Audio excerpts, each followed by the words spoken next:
Bona tarda a totes i a tots. Agraït per la vostra presència aquí a la Casa de la Generalitat.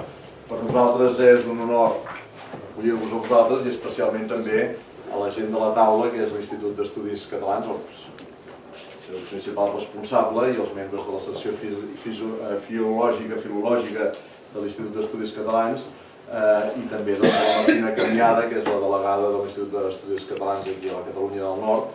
I creiem que és important l'acte d'avui perquè en definitiva és un acte que passa molt de tant en tant. És a dir, ara passa molt sovint perquè ells estan de gira per presentar-ho, però no és normal, no és d'una manera freqüent que l'Institut d'Estudis Catalans, que és la nostra entitat de referència per la salvaguarda i la difusió i l'aprenentatge de la llengua catalana, que en faci una revisió de la gramàtica o d'alguns aspectes de la gramàtica de la llengua catalana. Per tant, això passa de tant en tant a la història i ens ha tocat viure aquesta etapa que s'ha afrontat de l'Institut d'Estudis Catalans de revisió de la gramàtica catalana, i ara els principals responsables d'aquest fet per tot el país, incloent-hi la Catalunya Nord, perquè ho considerem part del país, venen a explicar una mica el contingut. Per tant, agraeixo des de la Casa de la Generalitat la seva presència, que podem fer aquest acte a la Casa de la Generalitat.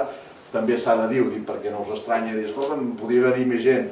Hi ha hagut el mateix amb la universitat i que per tant hi ha hagut professors d'ensenyament del català que han anat allà. Per tant, hi ha hagut les dues activitats. Ho dic perquè que no diguin, no, és clar, que hi ha 20 persones, això vol dir que no interessa. I tant que interessa, perquè allà també hi ha hagut molta gent.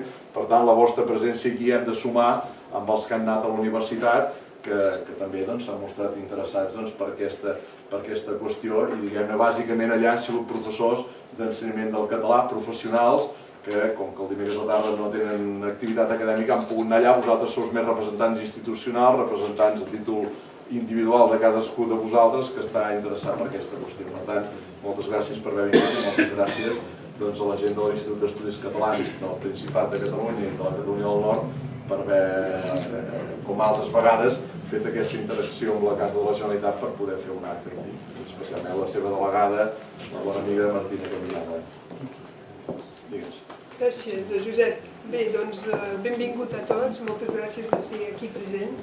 És veritat que hi ha hagut dos actes, que potser se n'hauria tingut que fer un només, per això no som gaire nombrosos, hi havia molt més gent a l'Institut Franco-Català Transfronterer, però vaja.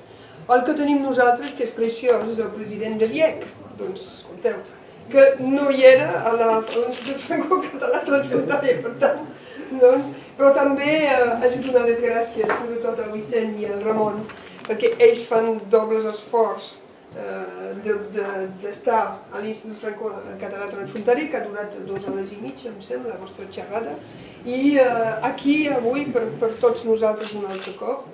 I doncs el Ramon és el secretari de la secció filològica i tenim el Vicenç, tots dos han treballat molt en aquesta nova gramàtica, que és molt important per tots els països catalans, inclòs Andorra, encara que hi ha andorrans i si m'escolten, però són llengua catalana i cultura catalana també, tot i sent andorrans i sent un petit estat. No ens descuidem l'Alguer també, tenim un delegat també de l'Alguer, el IEC, doncs, i som tots aplegats dins aquesta nova gramàtica i tot el que ens pot oferir.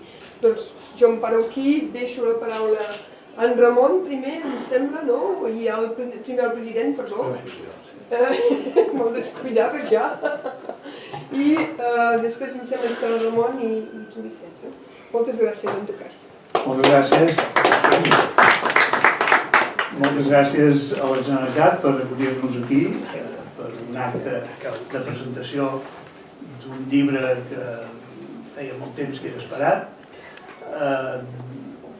Abans de dir el delegat de la Generalitat que estava molt content que jo és el representant de l'Institut, el president de l'Institut. L'Institut és l'Acadèmia de la Llengua, però per totes les coses de Déu, com és lògic, ho trasllada a la secció filològica, que és qui en sap. Alguna vegada, fa molts anys, hi ha hagut algun president filòleg, però fa tants anys que ja penso que és gairebé, no el segle passat, sinó gairebé l'altre. El meu camp és molt diferent. Però tot i així, estic ben content de poder presentar la gramàtica, poder dir 3 o 4 coses I això té també les seves servituds. Per exemple, no sé si hem vist, penso que és el periòdic d'avui, que en la columna on surten diferents personatges amb estrelles verdes, que vol dir que ho han fet molt bé, o amb estrelles vermelles, que vol dir que ho han fet molt malament, doncs jo tinc l'honor de sortir amb 2 estrelles vermelles perquè el diccionari de l'Institut, dintre del terme sexe, doncs segueix incloent sexe dèbil com a sinònim de dona. I això és una cosa terrible, pel que sembla, i per tant, en fi, mentre surti per això només, doncs ja no hi ha problema. Espero que es resoldrà, que naturalment és una anomalia d'aquestes que també haurem de modificar segurament braç de gitano o moros a la costa o coses d'aquestes que han estat sempre tradicionals però que ara s'ha d'anar amb compte. Molt bé, tornem a la gramàtica. Aquesta és la primera gramàtica institucional de l'Institut d'Estudis Catalans. La gramàtica de Pompeu Fabra, que la va fer la primera edició fa gairebé un segle, penso que 99 o 98 anys. L'Institut la va fer seva, però era una gramàtica d'autor. I hi ha hagut altres gramàtiques, algunes d'elles fetes per membres de l'Institut, però també nominals. 2 autors, 3 autors, el que sigui. Algunes d'elles que han tingut molt recorregut, i pensant en la gramàtica de Solà i altres. Però aquesta té la gràcia que ha estat feta per les oficines de gramàtica, però per la totalitat de la secció filològica. I totes aquestes, això ho explicaran ells que ho han treballat, jo ho he vist i m'ho han explicat, però tots els acords que s'han pres respecte a l'ús, a la manera com la llengua s'ha d'articular, han estat, si no tots, la majoria, han estat presos per consens. És a dir, que aquesta gramàtica es va començar a treballar amb ella fa 21 anys. Són molts anys. Si abans deia que la gramàtica de Pompeu Fabra feia gairebé un segle, doncs això, 2 dècades, Déu-n'hi-do. Per què ha trigat tant? Perquè és molt complex, per un cantó, per un altre, perquè no és, a diferència de les gramàtiques d'autor, no surt allò que els autors volen, sinó allò que consensuen els diferents filòlegs, experts de la llengua. En aquest sentit, és una obra coral, és una obra feta per, podríem dir, tota la filològica que l'Institut ha fet seva. Va ser aprovada en un ple, si no recordo malament, al novembre o l'octubre de l'any passat. I, malgrat que és un llibre complicat pels que no som entesos, doncs la primera edició es va exhaurir ràpidament, també que n'hem fet una segona, que també es ven molt bé. I esperem que per Sant Jordi, doncs, no crec que haguem de córrer per fer una tercera, però esperem que tingui èxit. Quina gràcia té aquesta gramàtica? Ells ho explicaran amb més detall, però tot i ser una gramàtica normativa, té un aspecte que a mi em sembla que és molt interessant, i és que reconeix que la llengua està distribuïda per territoris, que hi ha variants de la mateixa llengua, que no hi ha cap variant que sigui superior a les altres. En cada territori, cada variant és l'adient, al País Valencià, a la Franja, a la Catalunya del Nord, a les Illes, a la Catalunya Central, etc. I senzillament el que fa és dir, en aquest context, ja sigui el llenguatge formal, sigui el llenguatge més d'estar per casa, per dir-ho així, aquesta manera d'usar-lo és adient o no és tan adient. No diu, em penso en enlloc, això ens ho diran ells, això és correcte, això és incorrecte, que és el que fins fa poc tots teníem una mica la por. Això que he escrit, això que he dit, ho he dit bé, i té un altre avantatge en aquest sentit. Al reconèixer que hi ha aquesta variació, jo crec que, almenys des del punt de vista teòric, a la pràctica ja veurem si és així o no, cap territori no pot dir és que ens volen imposar el català de Barcelona o el català d'allà on sigui, o el valencià, etc. Jo crec que en aquest sentit es reconeix una cosa que és molt real. No hi ha cap llengua en el món, a menys que estigui reduïda a la mínima expressió, perquè hi ha molt pocs parlants, no hi ha cap llengua que sigui una forma en un territori. Encara que el territori sigui petit, com el dels Països Catalans, doncs això és així.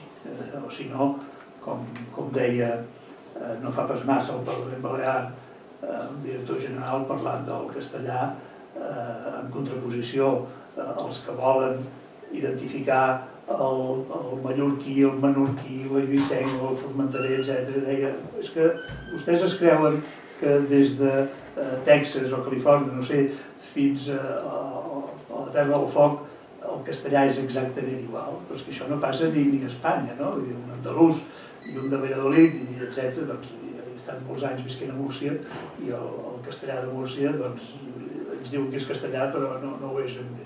Bé, doncs això el català també ho té, i el que aquesta gramàtica jo crec que fa, i molt bé, és dir, en cada ocasió, segons l'ús sigui formal, sigui informal, segons sigui culte, segons sigui el parlar del carrer, i segons es tracti d'un toc de veu d'un altre, és més apropiada aquesta manera de fer les coses que aquesta altra. En aquest sentit, doncs, penso que hem avançat força. He esmentat el treball de molta gent, bàsicament els 3 coordinadors de la quarantena, potser més i tot, de filòlegs que hem treballat. Un d'ells ja no és entre nosaltres, que és en Joan Solà. Els altres 2, que no estan avui aquí, però que han portat el pes de la coordinació, són la Gemma Rigau i en Manuel Pere Saldanya. Doncs ells han estat una mica els directors d'orquestra de tota la resta. I durant aquest temps, com que hi ha treballat molta gent, i aquesta gent hi ha treballat de valent, la feina que s'ha fet no s'hagués pogut fer segurament sense ajuts de moltes entitats. Les primeres, segurament la Generalitat de Catalunya, perquè en diferents moments ha aportat el finançament de l'Institut, també la Diputació de Barcelona i, específicament per la gramàtica, la Fundació La Caixa. De manera que jo recordo quan es va presentar la gramàtica al Palau Macaia, que és un d'aquests edificis que té la Fundació La Caixa, el representant de La Caixa explicava que de tots els convenis que tenia, el més antic, penso que era de tots anys, era el que tenia l'Institut per fer la gramàtica.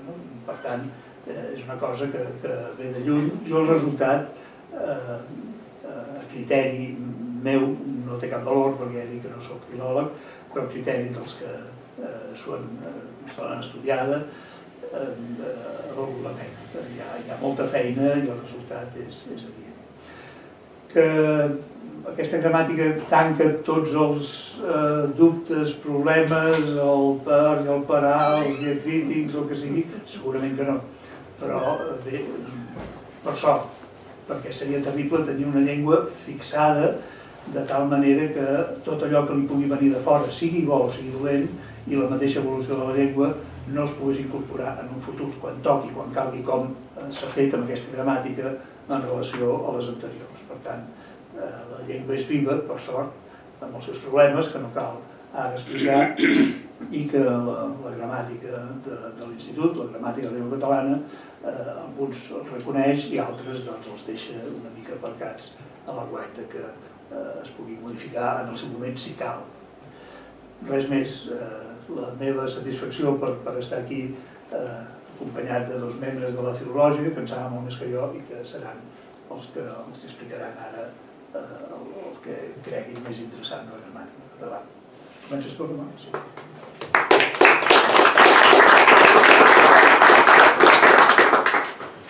Molt bé, molt bona tarda a tothom, amigues i amics, perquè en qüestions de llengua no hi ha autoritats, som tots usuaris d'una mateixa i parlants d'una mateixa llengua i estem fatalment units per l'ús d'aquesta llengua. Primerament, permeteu-me que us trameti una salutació en nom de la presidenta de la secció filològica, la doctora Teresa Cabré, que no ha pogut assistir. Bé, per donar més temps al meu company Vicent Pitarch, que és qui parlarà de les qüestions més tècniques de la gramàtica, miraré, a partir de l'explicació d'una anècdota, com he fet abans amb els professors de català, intentar donar una imatge de què representa realment aquesta gramàtica. I l'anècdota la centro en mi mateix, fent una mica d'introspecció, intentant recordar l'època en què vaig començar a estudiar a la Universitat de Barcelona. Va ser justament l'any que va morir el dictador, i aleshores jo vaig arribar a la universitat absolutament analfabet de la meva llengua. Com cap novetat, com totes les generacions precedents, i fins i tot encara algunes telerades després encara no es va acabar a l'estat, com a mínim els territoris que van aconseguir un reconeixement d'oficialitat a l'estat espanyol, encara va trigar uns anys a difondre's l'ensenyament del català. Bé, jo em vaig alfabetitzar ràpidament en un curs, i com que aleshores ja justament havia mort Franco, ja començava a bullir una mica la cosa del català, calia professors de català, i vaig fer un examen que penso haver fet més malament que bé, però en fi, suposo que vam fer la vista grossa i em van aprovar, i aleshores vaig començar a fer classe de català. Clar, jo tenia un problema difícil de resoldre. Jo parlava una varietat del català extrema, el ribagorçà,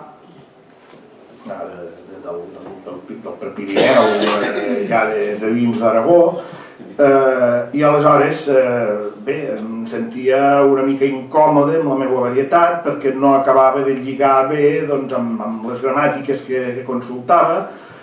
I, clar, també tenia el problema que havia d'ensenyar català a Barcelona, i aleshores, clar, tampoc era qüestió que els barcelonins acabessin parlant ribagorçà. Tot i que, vist en perspectiva, tampoc no hauria estat tan malament, però en fi. El cas és que, clar, jo havia de construir-me un model de català que no impliqués renunciar a la meva varietat, però que em permetés de funcionar amb la societat a la qual volia alfabetitzar o volia contribuir a alfabetitzar. Bé, aleshores, com a parlant del català occidental, potser la sortida més fàcil que vaig tenir va ser utilitzar recursos valencians. Aleshores, com a model de llengua oral, vaig utilitzar la música del Raimon, les cançons del Raimon. De fet, amb poques adaptacions, el seu català tampoc és tan diferent del meu, només l'havia de fer una mica de trampa i adaptar-lo.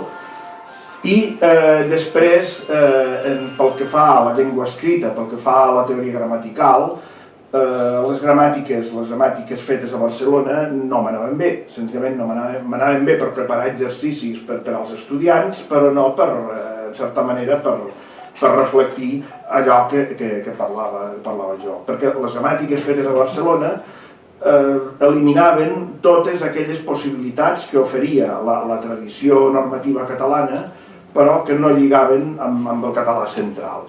Llavors, jo utilitzava una sèrie de gramàtiques valencianes, de cursos de català i gramàtiques valencianes, que m'anaven força bé, i no puc deixar de recordar el que jo en deia els tres colors, perquè a la meva biblioteca tenia 3 llibres, un de verd, que era la gramàtica de Carles Salvador, un altre de groc, que era la gramàtica d'Enric Valor, i un de roig, que era el curs superior de gramàtica catalana d'aquí, del company Vicent Pitarch.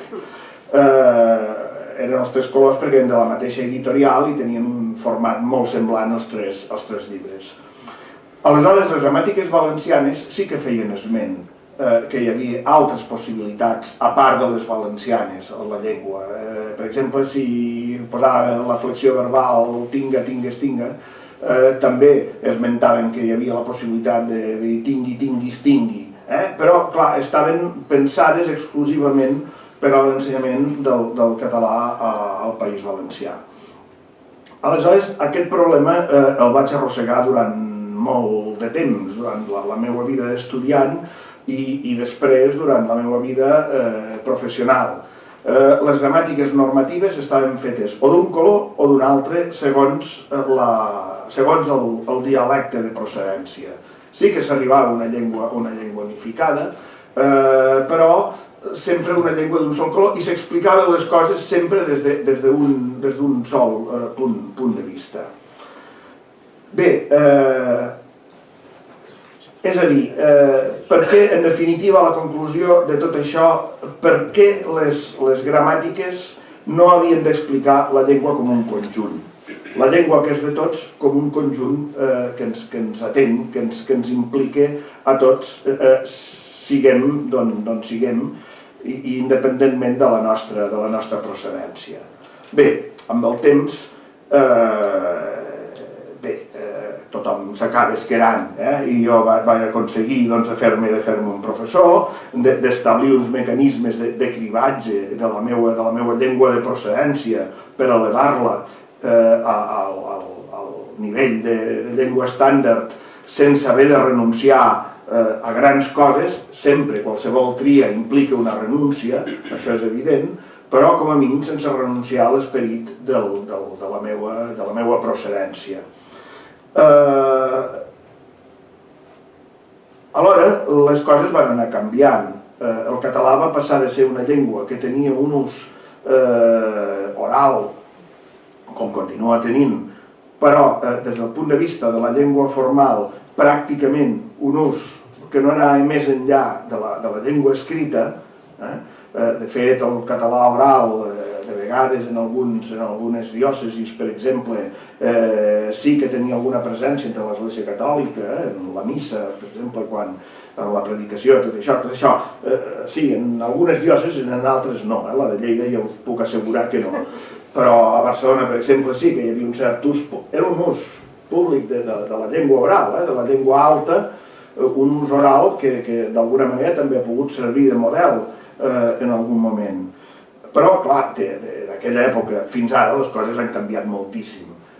L'ús del català s'ha disparat i sobretot s'ha arribat a molts àmbits d'ús que eren impensables abans, sobretot d'ençà la televisió, el vídeo, el cinema, etc. I sobretot la gran diferència és que ara tenim uns usos de llengua estàndard orals. A més de la llengua escrita, el que ens preocupa molt és la qualitat de la llengua oral i sobretot com estandarditzar la llengua oral. Bé, també, d'una altra banda, la gramàtica, la lingüística ha fet una evolució extraordinària, sobretot d'ençà de la irrupció del generativisme d'una banda, també del variacionisme, de la sociolingüística. En fi, ara ens veiem les coses des de punts de vista molt diferents. Bé, no continuaré explicant-vos la meva vida perquè tinc la lleugera impressió que no he vingut per això, però sí que us he de dir que vaig tenir la immensa sort de poder participar en tot el procés de creació d'aquesta gramàtica. Primer, perquè en una determinada època se va organitzar una comissió assessora de la gramàtica, en la qual van participar professors procedents de totes les universitats on s'impartia el català, per poder aportar cada un de nosaltres el nostre punt de vista. Però, sobretot, després, perquè segurament en un acte d'absoluta bogeria col·lectiva, la secció filològica va decidir d'incloure'm dins i d'acollir-m'hi. Aleshores, sí que he pogut participar, encara que no he format part de la comissió de gramàtica de la secció, però sí que en tot el procés de validació de la gramàtica hi he pogut fer totes les aportacions, que per cert han estat sempre, si més no, escoltades i moltes vegades acceptades. De manera que jo ara sí que m'hi reconec en aquesta gramàtica. No perquè hi hagi algun exemple que hi hagi posat jo, sinó més aviat perquè veig que les característiques del meu català són perfectament reflectides aquí. No és de cap de les maneres un manual de dialectologia ni hi ha una descripció del meu dialecte, sinó que senzillament jo hi puc entrar aquí i elevar el meu dialecte a llengua estàndard sense haver de renunciar a res que no sigui lògic de renunciar. Igual que qualsevol altre parlant de la llengua catalana independentment de la seva procedència dialectal. Jo crec que per a mi aquest és el gran mèrit A més, puc assegurar, com ja s'ha dit per part del president, hi ha hagut un procés que ha generat les tensions lògiques en qualsevol col·lectiu, perquè a més som jutge i part a la vegada, és a dir, estem treballant sobre una llengua que a més és la nostra. És molt més fàcil treballar sobre una llengua que no és la teua i que la pots remenar sense remenar allò de més íntim que té per a tu. Però, malgrat que sempre la vida d'un col·lectiu sempre és complexa, tothom ha actuat amb una extraordinària generositat, des dels més unitaristes als més variacionistes o dialectalistes o com vulgueu dir, tots hi hem aportat el nostre gra d'arena, crec, i no em fa cap mena de vergonya de dir-ho, amb molta generositat. De manera que, com ha dit el president, la majoria d'acords s'han pres per consens, i ben poques vegades hem hagut de votar, i quan hem votat tothom ho ha acceptat i tothom ho ha assumit col·lectivament. Crec que aquest és un mèrit d'una gramàtica que precisament per això és global.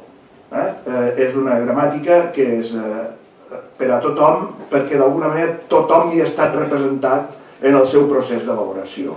Penso que amb això ja hem aplanat una mica el camí pel nostre col·lega Vicent Pitarch. Gràcies.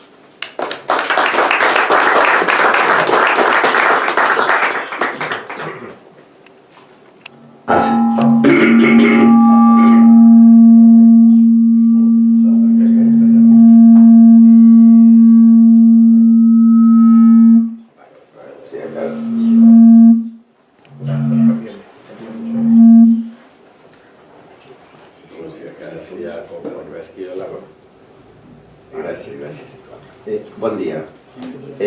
Ja podeu comprendre que per a una persona com jo, pujar aquí dalt, o bé a Perpinyà o bé a Prada, em representa una gratificació especial, també un petit esforç, que l'esforç comença a pesar a mesura que ho va acumulant anys, però bé, això tampoc passa res. No és la primera ni la segona ni la tercera vegada que vinc aquí a Perpinyà, diguem, en pla militant. Ja com us dia, fonamentalment per a un català del sud, que no és el mateix que dir per a una persona de la Catalunya Sud, que som del sud, del més al sud, tot i que jo em considero una persona del nord, perquè pel pare i pel ja soc del nord, però són aquells jocs de paraules que ens permet la nostra condició. Bé, ja que som aquí, anem a presentar la gramàtica. Ja està presentada, com sabeu, ja ha estat introduïda molt. Jo hauré de repetir, no, intentaré no, però segurament matisar, puntualitzar o datar alguna de les coses que ja s'han anat avançant. L'exposició meva, com això es dona, està prevista, l'hem anat fent en situacions molt disperses.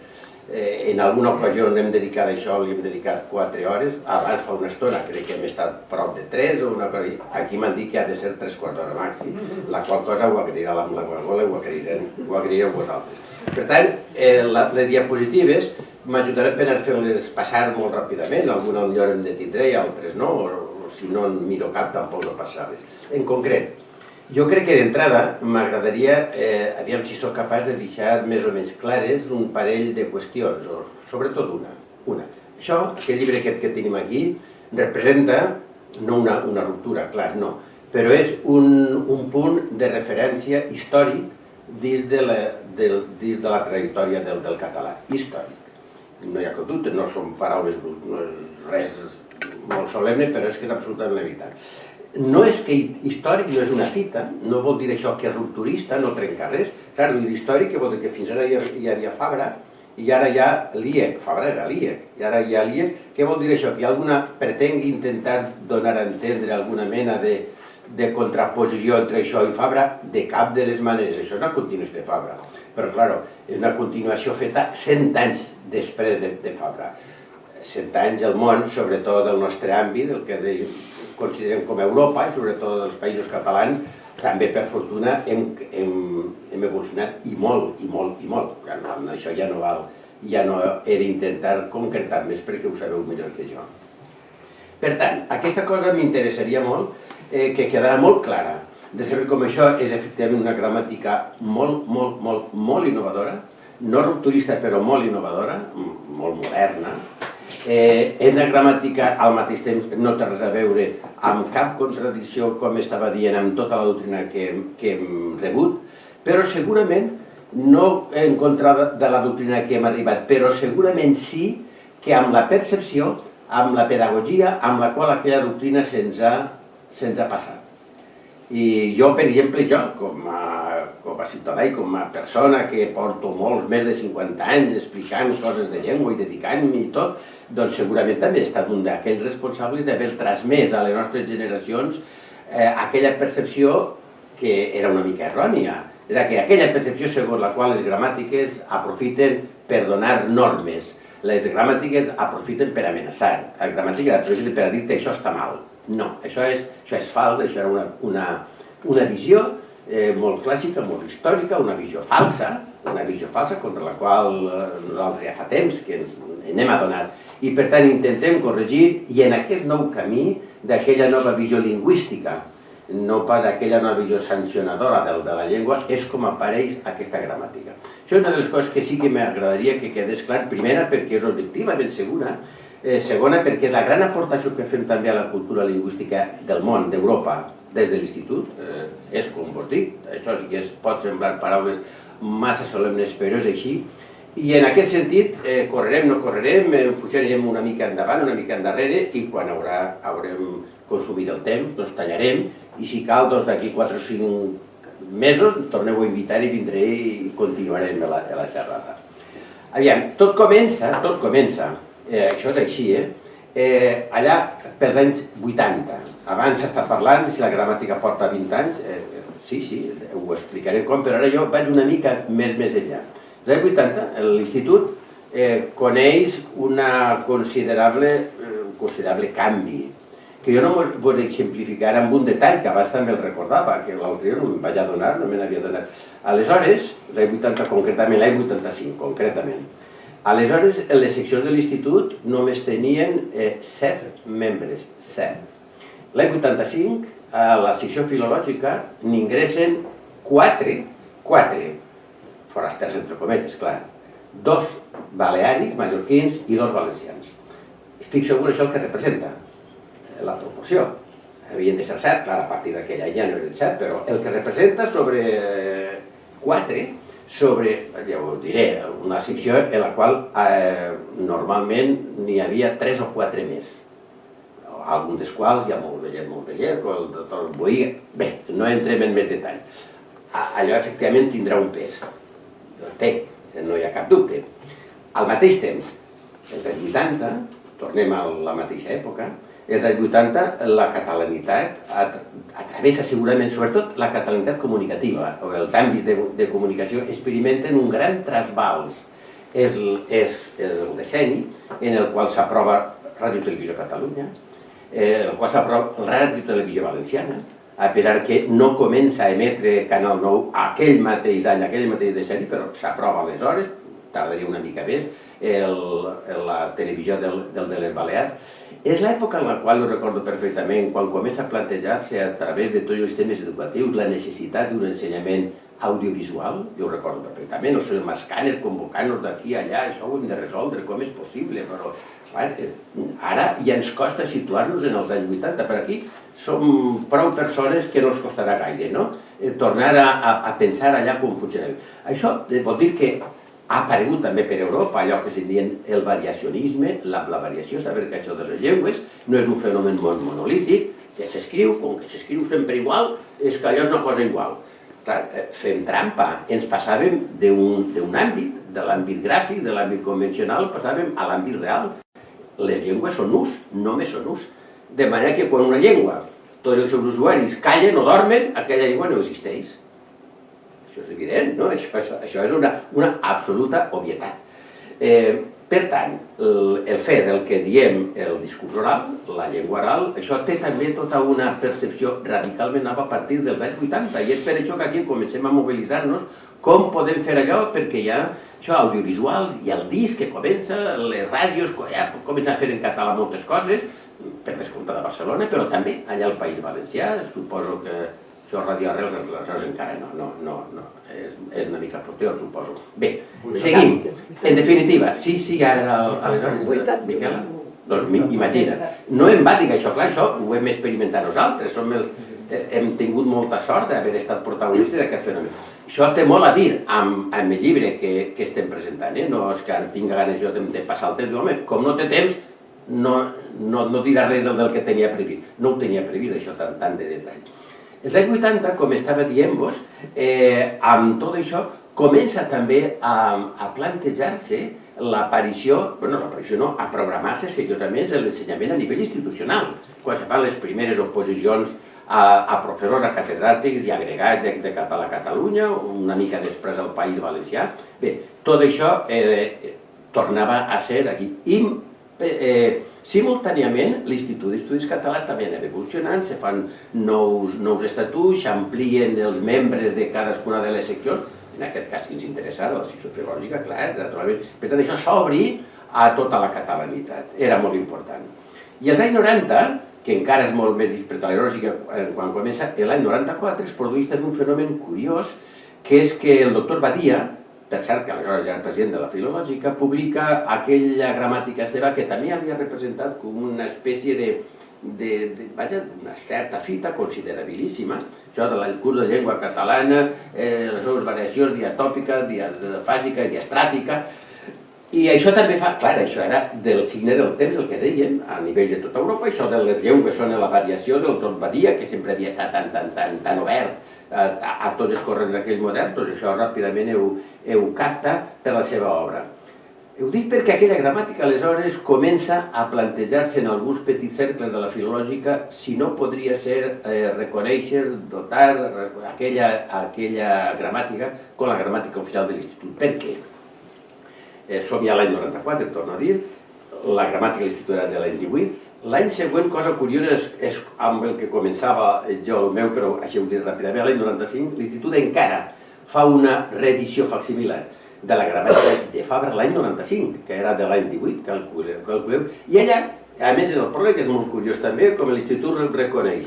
Home, l'Institut mai no ha fet una gramàtica, no l'ha feta mai, i per tant tampoc ha reconegut mai com a institucional, com a oficial, la de Fabra, però bé, diguem una rutina, no era una rutina, clar, perquè era conegut, però mira, per la inèrcia o pel que sigui, indirectament, sense proclamar-ho, sense reconèixer-ho públicament, però hem reconegut que la gramàtica de l'Institut, la gramàtica del català, era la de Fabra. Però allò implicava, lògicament, quan allò es fa en el pròleg d'aquella reedició, com volen dir, aquí alguna cosa falla. Han passat massa anys. Allò, per més fantàstica que fos una gramàtica insuperable, però l'any 18, home, tot som a Europa, no som a l'Àfrica, i per tant alguna cosa cal fer. És aquell any quan la primera edició que es pren, dues que són complementàries, simultànies, és que no, definitivament aquella gramàtica del doctor Badia, ell continuava sent el president de la Filològica, que no, perquè, home, si hem de fer una, ha de ser institucional, no d'autor. La de Badia continuava sent d'autor, com la de Fabra. I la de Badia, efectivament, representava tot un esforç, tota una novetat, però tampoc, per fortuna, també a Europa i fins i tot al si de les universitats, de moltes universitats de la catalanitat, allò que els estudis lingüístics havien progressat molt, però molt. I sobretot la dedicació de professors d'aquí dedicats al català, clar, això és imprescindible.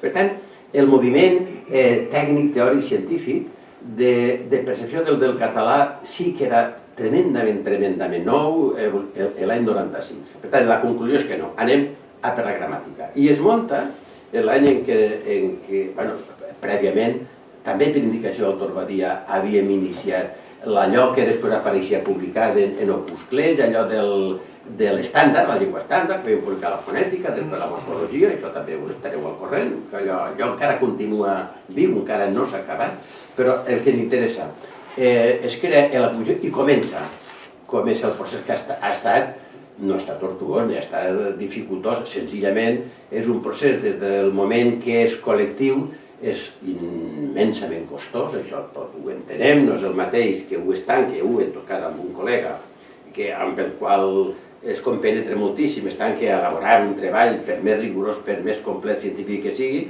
no és el mateix com fer-lo entre un col·lectiu. Col·lectiu que normalment estava format per 8 o 9 persones a la comissió de gramàtica. Val a dir que la comissió de gramàtica disposava també de tota una colla de materials informatitzats riquíssims a la filològica i per tant allò també ens dotava d'unes eines molt, molt importants. Val a dir que, i en això sí que començo ja, aquí teniu, aquí ja tenim la segona etapa. De tota manera, l'any 95, perdó, sí que comença la comissió de gramàtica, però té moltes dificultats, té moltes complicacions. Abans el president ha fet referència, que l'altre dia jo hi era quan reconeix el representant que venia de la Caixa, que tenien un contracte amb nosaltres per la gramàtica de l'any 12, que el senyor no estava massa ben informat. No, el primer contracte era, si no era de l'any 95, mai ho recordo perfectament, com a mínim era del 96 segur, que seria el 97, molt aviat. Molts contractes havien hagut previs, però clar, després la comissió no avançava, era molt complicat perfilar quina percepció de gramàtica volíem, assajàvem, fem passos endavant, endarrere, és molt complicat això. Ara quan us ho veu i ja està tot, i ho veu tan rodó i tan, anava a dir tan perfecte, sí, tan perfecte transitoriament, crec que sí, però en el procés aquell inicial era tota una cosa molt més complexa. En fi, amb tot això estava dient que es constitueix la comissió de gramàtica i mireu aquí ràpidament, com estava dient-vos, tenim la fortuna. Des de la comissió, lògicament, s'ha de nomenar un que redacte, un redactor, 2, 3, màxim, depèn en funció de quins temes. Per descomptar n'hi ha també allí una ponència, una persona a la qual diu tu que més o menys jo puc sobre tal qüestió concreta, que sigui mig capítol, una part de capítol, ho exposaré jo a la reunió següent.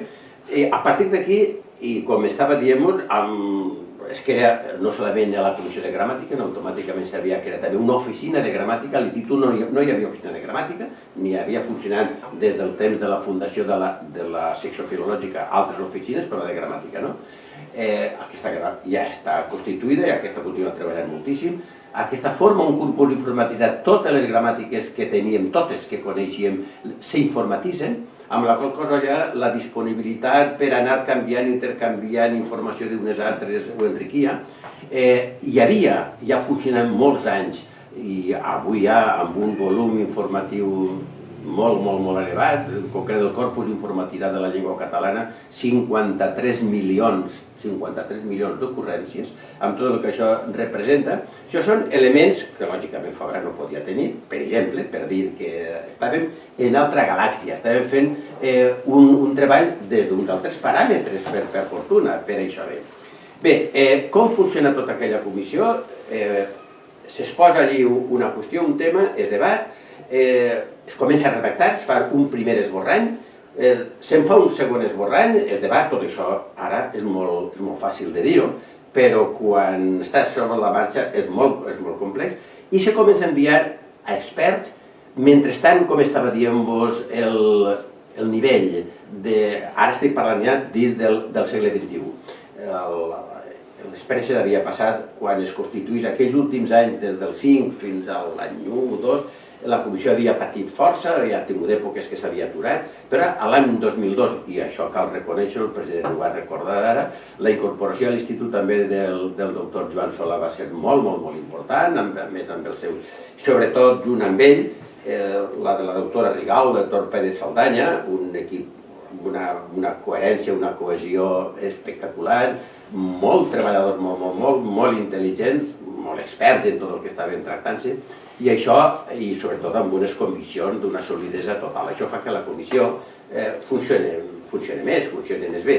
I era a partir de la qual, això sí que s'ha de parlar dels anys que ha costat fer aquest volum, això sí que s'ha de parlar de 10 anys exactament, si voleu, de 13-14 anys, des de l'any 2, una mica després, mentre se torna a replantejar com el treball que havíem fet.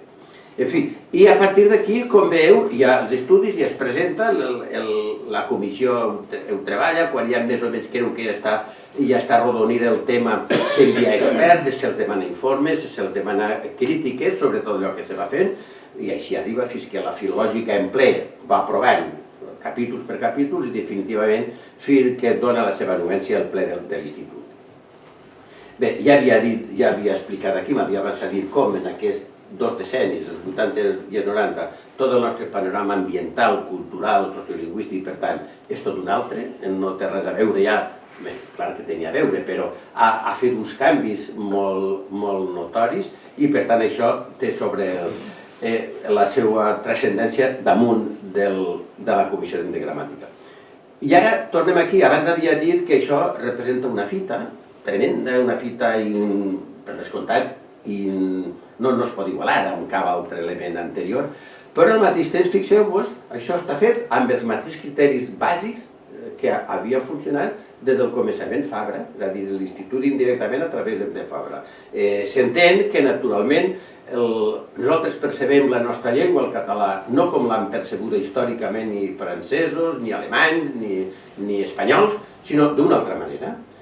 Segurament perquè també les raons polítiques, obertament polítiques, ens hi han empès, però siga com siga, la percebem d'una altra manera. Percebem que la llengua és la llengua, i la llengua no és només allò que diuen o que parlen, ni l'acord, evidentment, perquè per fortuna no n'hem tingut, esperem que no tinguem mai acord, sí que tinguem un president de la República, però... I per tant no es tracta d'imposar la llengua d'un centre més o menys àulic a tota una altra col·lectivitat més o menys dispersa. Es tracta d'aquella dispersió, no pas d'aquella dispersió, d'aquella variació, es tracta de treure un model de llengua perquè sigui per tant real. Un model de llengua que vol dir real, que sigui l'expressió de tots els que parlem, siga quan siga, tant des de Perpinyà, des d'una mica més al nord, fins de Falses, fins allà a Elx, per descomptat. I en aquest cas és quan diem que efectivament hem de convergir, hem de fer aquell model, triant sempre les fórmules, els recursos, les solucions més convergents, més consolidades, i per tant això de fer aquell codi lingüístic que està constituït, composat per totes les seves parts. Naturalment, això no és ni matemàtic ni automàtic, això representa també adaptar-ho, interpretar-ho, portar-ho a efecte a través d'uns equilibris i d'una sensibilitat. I en aquest cas el que es tracta d'aquelles formes estandarditzadores, aquelles que es consideren com més valuoses de cara a organitzar aquest model de llengua que sigui exportable, que sigui funcional, dins de tot el món global en el qual ja estem immersos. Naturalment, aquelles formes estandarditzadores, lògicament, són aquelles que tinguin en cadascun dels grans territoris, després direm aquests grans territoris, quins consideren com a tals, que tinguin més prestigi, més tradició i que han estat més ben conceptuats com a realment funcionals. La gramàtica, a banda de ser això, és a dir, com veieu, és una continuïtat, lògicament, en aquest sentit, de tota la tradició catalana, també lingüística. Com es fa aquesta gramàtica més? Ja ho he avançat. Aquesta gramàtica, alguns quan encara no l'havien vista i quan era molt fàcil, ja els agorers aquells no dir això, que serà, això vés a saber, això, quan una de les coses que havíem començat a dir, que home, almenys ho haguéssim actuat més, o hagués estat un procés molt més obert. Sempre pot ser més obert i més tancat i més tot i més neutre, però aquesta gramàtica no es pot dir que no hagi estat una obra feta, a part de cuita molt lentament, com hem anat dient, per una obra feta a tota la catalanitat. I aquí hi ha algun detall. Per exemple, a nivell d'assessorament, hi va haver una època que funcionava el Consell Consultiu, al qual crec que ha fet referència el Ramon Sistac, i hi havia, a més, uns col·laboradors que eren aquells als quals dèiem, no encara els experts, sinó gent que més o menys efectivament hi entenien en tal tema, disposats a ajudar-nos a resoldre'ns qualsevol aspectes puntuals o no tan puntuals. Hi havia més els experts, als quals se'ls encomanava que analitzessin de la manera, en aquest crec que fins i tot es pagaven, lògicament, perquè era una feina demanada a fer llit, i per tant això sempre té també una garantia, que els seus informes han estat més curosos. Hi havia al mateix temps, a nivell de la difusió al web de l'IEC, Clar, quina extensió tenia social aquell web? No ho posava, però almenys es donava a conèixer a tota la societat com que això estava en marxa. Hi havia, per descomptat, d'altres aportacions, com el FORES, del Fòrum d'Estandardització, aquell que havia estat que era d'uns anys, havia estat força actius, a través d'allò de la participació dels que entraven en aquell fòrum. Allò eren materials també molt importants per la gramàtica, d'allò ha aparegut, com després de l'Acadèmia Oberta, que és la darrera experiència acabada d'obrir, exactament l'any 15, vespres, com aquell que diu, de l'edició de l'obra. En definitiva, nosaltres considerem honestament que sí que ha estat una obra molt oberta a la societat. Lògicament, no ha estat una obra que s'hagi portat als cafès, als bars, a dir, veieu, senyors, ni oberta tampoc a aquelles votacions obertes també internes, en el qual s'apunta i tu vota. Què et sembla? Això no és... no. Per altra banda, les proporcions d'aquesta gramàtica, una altra de les característiques, la gramàtica de Fabra, eminentment, sobretot per una gramàtica centrada en la morfologia. Per molts motius, li era molt més fàcil, la informació que tenia era molt abundant, mentre que la informació que tenia sobre sintaxi era molt escassa, relativament escassa.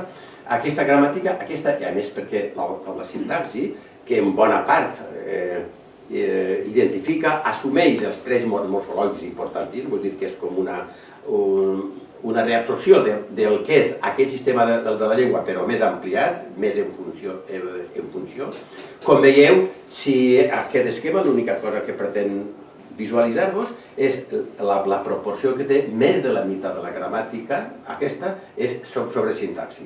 Mentre que la part dedicada a la fonètica, que per a Fabra era tan important, es fixava tant, després mireu quina proporció té, i la morfologia també. Continuem. És una gramàtica, per tant, una sintaxi, és normativa, hem de dir que és normativa perquè tota gramàtica directament arriba al següent, però aquest és un dels altres tòpics que m'agradaria que quedara clar. Tòpics en el sentit de les desviacions que hem patit. Normativa com? Intentarem després a veure, sí que és normatiu, sí que diu, però com ho diu, de quina manera, què vol dir normativa per a nosaltres? A diferència del que volia dir normativa per quan molts de vosaltres apreníeu català. Què volia dir això? És important que, com a mínim, tindré temps, sí, encara tinc un quart d'hora, i per tant això sí que tindré temps de comentar-ho. Lògicament aquesta sintaxi no està feta ex nihilo, normalment tenim la sort de l'any 8, apareixia, que també portava alguns anys elaborant-se, una altra magna obra, feta pels grans directors també, a part que el gran director era Solà, la gramàtica del català contemporani, els 3 volums aquells, el qual la Rigau, com el Pérez Saldanya, que són, com vos dic, dels que han dirigit l'última etapa de la gramàtica, com el mateix Solà, havien estat despuntals definitius d'aquella. Per tant, tots aquells estudis que allà eren estudis puntuals sobre temes concrets, de la seva especialització més coneguda de cada un d'aquell autor, n'hi havia més autors, més professors, però allò ens havia també, com és lògic, ajudat. Bé, la síntesi de Fabra, ja ho havia dit, és l'element una gramàtica inclusiva.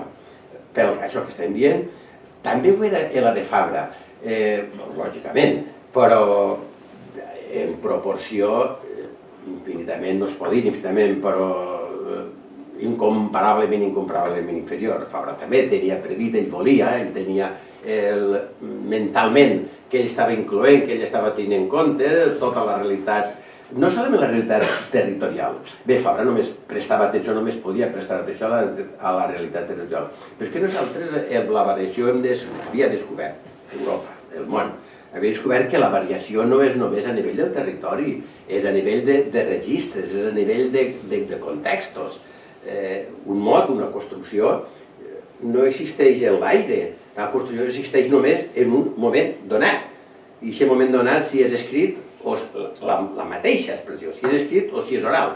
Si és en una situació com ara, en una reunió d'un cert to acadèmic o divulgatiu, com vulgueu, no és el mateix com ara, i aquesta mateixa frase, aquella mateixa construcció, és la mateixa feta, pronunciada aquí a la plaça, prenen una cervesa, no és la mateixa, no es poden analitzar igual, és mentida que sigui la mateixa, encara que físicament es digui el mateix, vulguis dir que bé que som aquí, però no pot ser el mateix i no s'ha de poder dir, no s'ha de dir amb el mateix ordre, el mateix èmfasi, seria fals, seria mentida, allò no és llengua, allò és una hipostació de la llengua. Per tant, el fet de la variació, Fabra no podia, perquè en la seva època no es tenia en compte tota aquesta sèrie de la... En qualsevol cas, és en aquest sentit que és inclusiva, però en unes proporcions que, vaja, insuperablement no es poden... Això, més val no comparar-les amb Fabra perquè no, són dues coses que no admeten comparació, són dos termes que responen també a esferes molt diferents, molt diferents. No solament és inclusiva, sinó que és sistemàtica, és a dir, les aportacions dialectals, però no solament dialectals territorials, sinó a més també dialectals situacionals, contextuals, formals. Aquestes aportacions no són sense més, perquè sí, perquè es diguen, sinó que també han de rebre valoracions diverses en funció de quins contextos apareixen, per entendre'ns. I suposo que s'ha d'entendre, no és el mateix una variació que provinga, que es veja valorada de la zona septentrional, concretament de la vostra, no pot tenir el mateix pes de cara al perfil aquell que tenim del projecte d'un model de llengua com un mateix element viu, extens, consolidat al País Valencià. No es pot comparar a nivell de la funcionalitat dins de tot el sistema general, dins de tot el model de català que volem. La qual cosa no vol dir que la forma valenciana o la forma baleàrica que sigui millor en absolut. Aquestes valoracions de millor i pitjor s'han acabat. Això és absurd. Amb la llengua la cosa no és millor ni és pitjor, té unes altres valoracions. És més funcional o és menys? És més real, és actual, és molt més operativa o és menys? Són tot noves percepcions que veureu que això apareix en la gramàtica. No apareix correcte o incorrecte, com ja s'ha avançat, perquè, bueno, correcte, de vegades hi ha coses molt... Però, en definitiva, no es tracta d'anar sancionant, anant estigmatitzant res. No és estigmatitzar, sinó anar intentant buscar funcionalitat, què és la llengua real, què és la llengua funcional. Naturalment, en aquest sentit, no és el mateix que et pugui aportar un escriptor que sigui, o un gramàtic que sigui, o torno a dir, o una zona com una altra, o que a nivell d'autors, d'autoritats, també hi ha autoritats, lògicament, que mereixen l'absolució adoptada. Per uns o per altres no tenen el mateix valor. En aquest sentit, elements, autoritats com Sánchez Guarner, com Valor, com Henry Valor, com Moll, com Maria Villangómez, com Pere Verdaguer, que per cert podem aprofitar per dedicar-li el mateix temps de la sessió en la seva memòria, no és indiferent com qualsevol altre. Són també aquelles persones que han tingut sentit de la llengua, el llegat de les quals té un pes específic a l'hora també d'intentar dictaminar quina és la gramàtica del català. En definitiva, del que es tracta és, com també vos havia avançat, que el nostre horitzó és fer un català funcional, un català, no un català segmentat, tot el contrari. La variació, per tant, com estava dient, purament dialectal, entenem per dialecte exterior, això també és una convenció que no és purament convenció, sinó que té moltes raons demogràfico-culturals, polítiques, psicològiques, objectives, i per tant que s'han de tenir en compte. Per a fer en els criteris en què montem la gramàtica no era funcional, no era vàlid, simplement la divisió entre els dos grans blocs dialectals, el dialecte oriental i el dialecte occidental. No és, perquè després morfosintàcticament, sintàcticament això no funciona, mentre que sí que ho és, per raons històriques, per raons fins i tot psicològiques d'autoidentificació amb els seus parlants, sí que ho és funcional, sí que és operativa, sí que és pràctica a l'hora de dissenyar la gramàtica, tenir en compte aquestes grans zones o blocs, o com vulgueu, naturalment per ordre, diem importància en el sentit de culturalment important, de demogràficament important, fins i tot econòmicament importants. Naturalment està al central, això és indiscutible, A continuació sembla ser el valencià, no sé si, bueno, si voleu, podem alterar l'ordre, l'ordre no és... Però en definitiva són aquests 5. De tota manera, l'ordre en el subconscient està dint alguna cosa, que torno a dir-vos, no?, que hi ha de tot i que la gramàtica és inclusiva, la gramàtica intenta ser equiparable, equivalent, però no es poden comparar condicions, situacions compartides, per exemple, per al nord-occidental i part del nord-occidental només i el septentrional no es poden comparar amb situacions que puguen compartir el valencià amb el baleàric. Vaja, se suposa que això és relativament també, de cara, torno a dir, a l'estàndard que preveiem i pel qual treballem, pel qual també s'ha fet la gramàtica. Treballem des de moltes altres trinxeres, com és lògic. Continuem. Naturalment, el mateix respecte a la variació funcional, el que estava dient-vos, que és importantíssim tenir en compte que la llengua funciona, també funciona a través dels escrits, home i tant, també funciona a nivell d'aquells contextos cultes, per què no? Però la llengua sobretot funciona a nivell col·loquial. És el seu nivell, el seu àmbit de màxima productivitat. Alguna cosa haurà de dir-nos al nivell col·loquial. I fins i tot altres nivells informals i fins i tot el nivell aquell, si voleu dir, que alguna vegada diem una mica despectivament vulgar, cosa que no trobareu en la gramàtica, per altra banda. El diagnòstic d'això és d'això vulgar, no apareixerà, no que sigui vulgarisme, ara mateix no sé per què se m'ha ocorregut, però jo diria que no apareix, perquè no deixa de tenir el terme la seva càrrega d'estigma, de denúncia. Per tant, hi ha el criteri aquell elemental, bàsic, fonamental, que mai no havíem tingut en compte, de l'adequació. La gramàtica és català, és allò que funciona, i és funcional, i funciona allò que s'adapta, que s'adequa al seu context concret en el qual s'ha de dir, o es diu.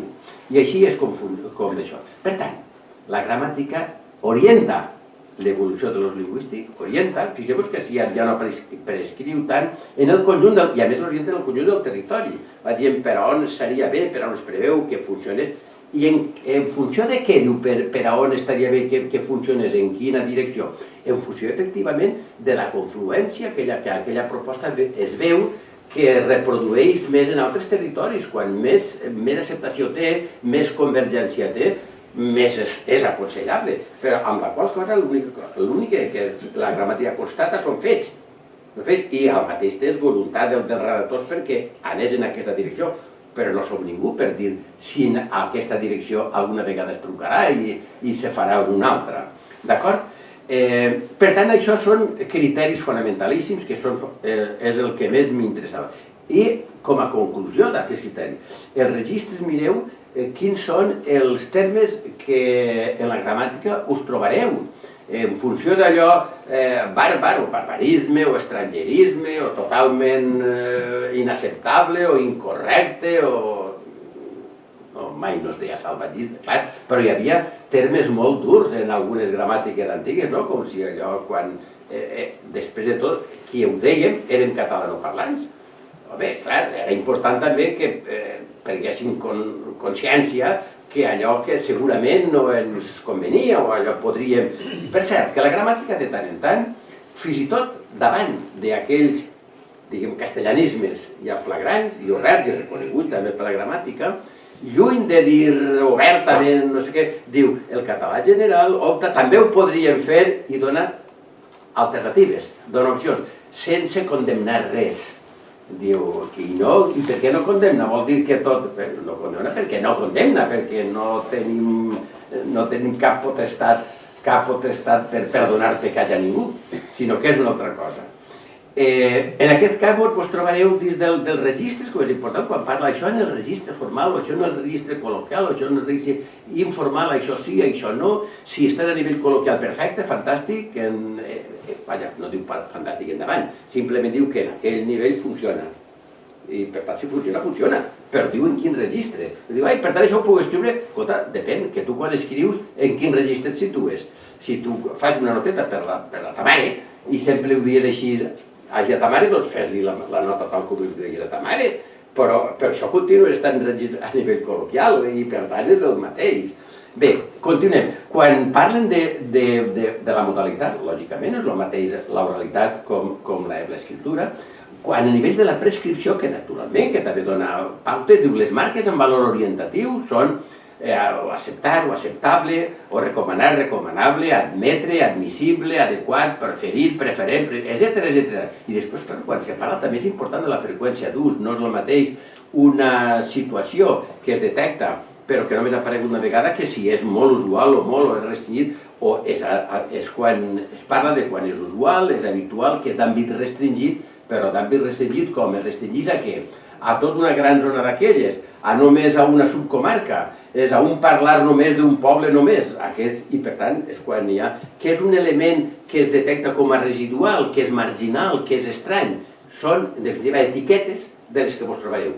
Això és el que representa, aquesta diapositiva que teniu aquí, ben mirada, és la que representa el gran canvi metodològic, el gran canvi perceptual, lingüístic, de la gramàtica.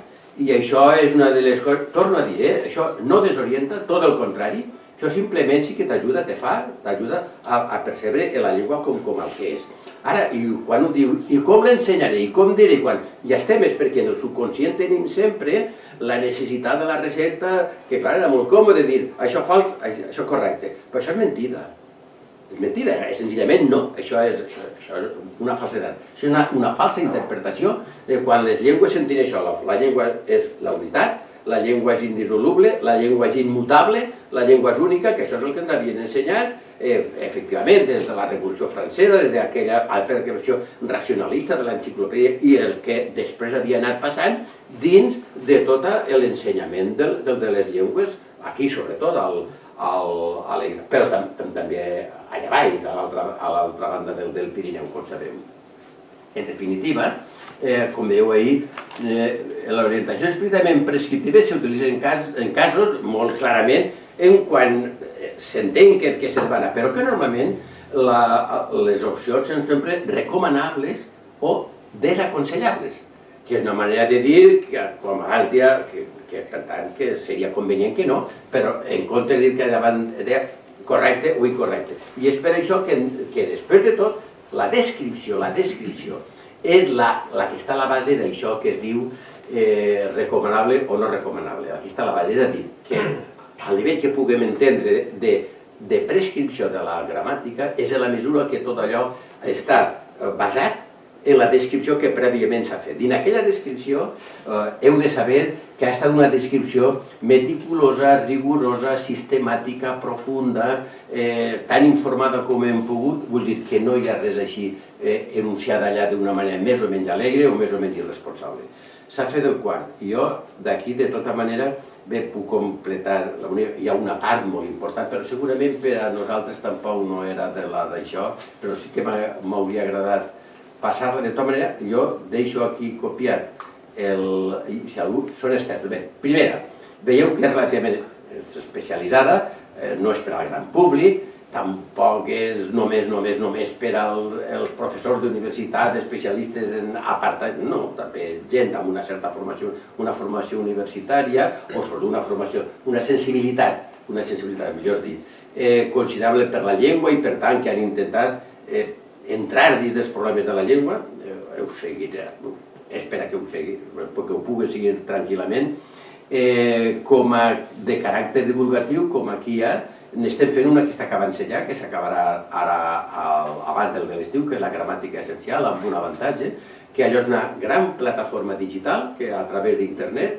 es podrà accedir facilíssimament. No solament això, sinó que tots els temes allà estan constantment intercomunicats en aquesta gramàtica de Bo. Les autorreferències són, en cada pàgina n'hi ha 10 o 12, per tant, si un vol entrar, justificar encara més aquell detall, mirar-lo històricament, perquè tant també n'hi ha referències històriques.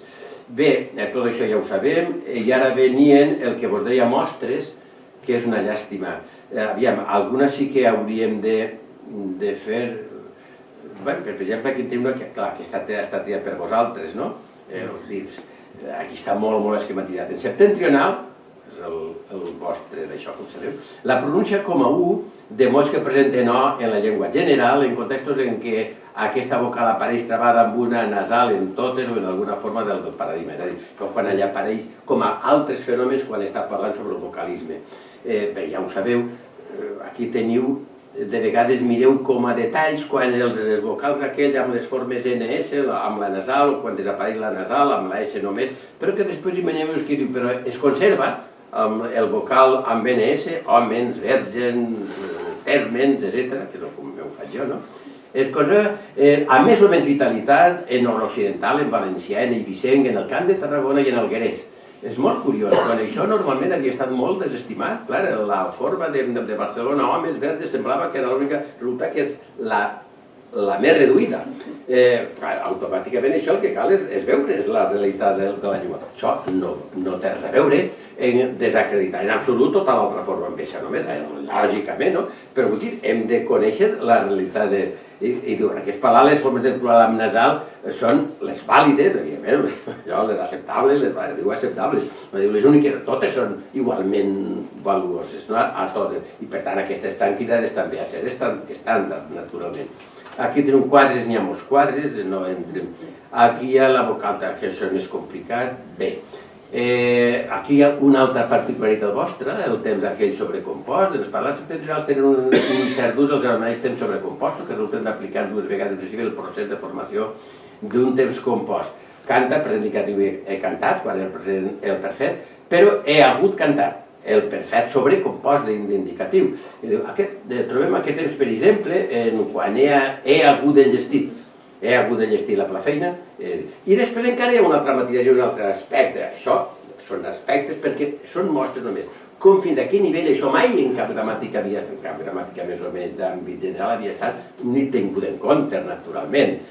Això només ho feu vosaltres, i només ho feu en condicions molt concretes. Però encara ja fa una puntualització més, un detall, això, la gramàtica és molt redetallista. Pròxim a aquest temps hi ha la perífrasi temporal, haver hagut, seguida de participi. Quan ho vaig haver hagut dit, me'n vaig penedir. I ràpidament dona com això, malgrat tot, és una perífrasi també absolutament molt restringida, diu, tingueu en compte que el català general això ho fa, és equivalent quan diem el català general es diu quan ho vaig haver dit o bé un cop ho he dit. Diu, no dona cap sanció ni què és això de que és bo, que simplement constata això. I la gent que això ho hem de saber i els que ho tingueu, els poquets que ho teniu, diu, lògicament és la forma identitària vostra, però heu de saber també quan vos situeu en uns altres àmbits, quan sortiu del vostre àmbit concret en el qual allò és correcte, doncs podeu continuar dient aquella forma, sabent que esteu exposats a alguna petita interferència en l'auditori, i aleshores, pot ser no, pot ser no, però en qualsevol cas sapigueu que hi ha el que es tracta, la forma prevista, que hauria de ser estàndard, prevista perquè la realitat de la llengua ho diu, no perquè ho diu la gramàtica, és aquesta altra. I així és com funciona això de la gramàtica. Aviam, hi havia encara bé, com hi ha... Hi ha també, dins dels indefinits, qualque. Hi ha també l'indefinit qualque que en parlats baleàrics s'usen singulars. Ja teniu el parlats baleàrics, el qualque també... El parlat baleàric qualque només té una forma, és per tant invariable. Qualque fillet... té variació. Qualque fillet, però qualque fillet. Tanmateix, l'indefinit qualque presenta flexió de nombre en el parlar... Això, aquí està malament perquè perdem-vos. Valeri s'usa singular, qualque fillet. Exacte, però no qualque fillet. Aquí què va estar? Això de les preses per això. Però només s'utilitza en singular, només en baleari. Diu, però, tanmateix, aquest indefinit mateix presenta flexió de nombre en el septentrional. I una volta posat, també hi ha una altra... Fixeu-vos al mateix temps que altres indefinits, com ningú, ninguna, que en aquell afecta al valencià, que tot i haver estat tan clàssic, de tota la literatura catalana de l'edat mitjana, però que després ha reculat, etc. Bé, perdoneu, n'he passat 7, 8, 9 o 10 minuts, però ja n'hi ha prou. Gràcies.